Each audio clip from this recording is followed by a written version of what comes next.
Donc, je m'appelle Stéphanie, je suis enseignante d'une classe de 4, 5, 6. Mais avec Nicolas, on vit le projet seulement les 5e et les 6e ensemble. Donc, Nicolas vient, à défaut d'une période par semaine, raconter des histoires à mes élèves. Donc, principalement, on voit que ça a commencé avec les héros de la guerre. En fait, Nicolas vient nous raconter des histoires de soldats canadiens qui ont vécu la Deuxième Guerre mondiale et qui sont devenus pour lui des inspirations, puis des personnages qui sont importants historiquement. Puis de me dire, OK, là, on me dit qu'il y a des jeunes vraiment du primaire qui s'intéressent à ce sujet-là. Bien, tant qu'à ce qu'ils commencent à s'intéresser au sujet de la Deuxième Guerre mondiale, il faut qu'ils s'y intéressent de façon responsable. Parce que la guerre, c'est pas quelque chose de fascinant. On peut pas devenir fasciné, intéressé ou aimer la guerre. On doit comprendre ce qui s'est passé et apprendre à aimer ceux qui l'ont vécu. Donc, il y a tout un côté humain. Donc, mes élèves écoutent les histoires de Nicolas 1 heure par semaelle. Donc là, ça fait environ 3 fois qu'ils viennent nous voir. Donc, la 4e fois, on parlait de Madame Yvonne Bazin qui, elle, a vécu le débarquement de Normandie. Pendant le débarquement, ce jour-là, le 6 juin 1944, est-ce que vous avez peur quand les soldats canadiens arrivent? Nous autres, on vous bombarde, là. Mais à Colombie, là, le livre que vous avez fait. Donc, éventuellement, il va nous raconter encore quelques histoires et on va finir le projet avec une écriture que mes élèves de 5 et 6 vont réaliser.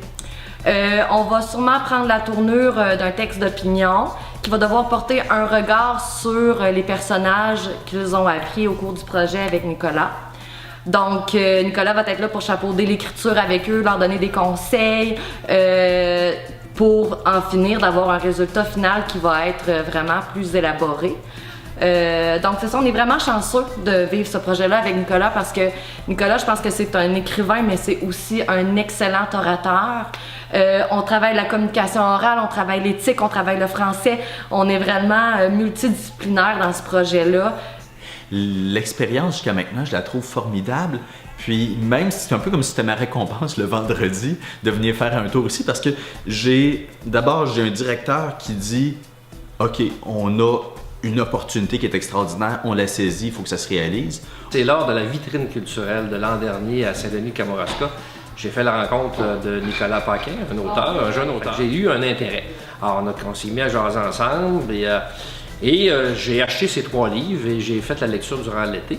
Et quand je suis arrivé ici à l'école, dans les écoles au mois d'août dernier, j'en ai discuté avec certains enseignants, certaines possibilités qu'on pourrait faire pour faire venir Nicolas pour... On a une enseignante qui est super motivée, Stéphanie, veut que ces jeunes en apprennent et fait de l'enrichissement. Il y a des cartes dans la classe qu'elle rajoute.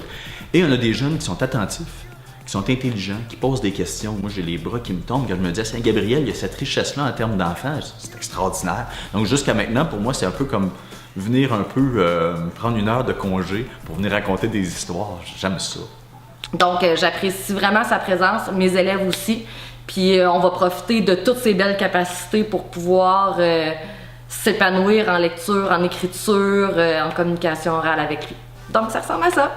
La vitrine culturelle, ça a été une fichue de belle opportunité, je dirais. Il devrait y avoir ça partout.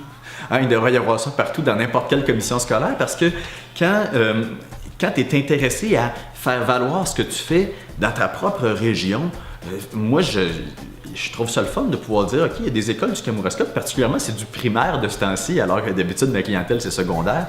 Bien, je peux venir faire un tour, c'est beaucoup moins compliqué, l'accessibilité est là.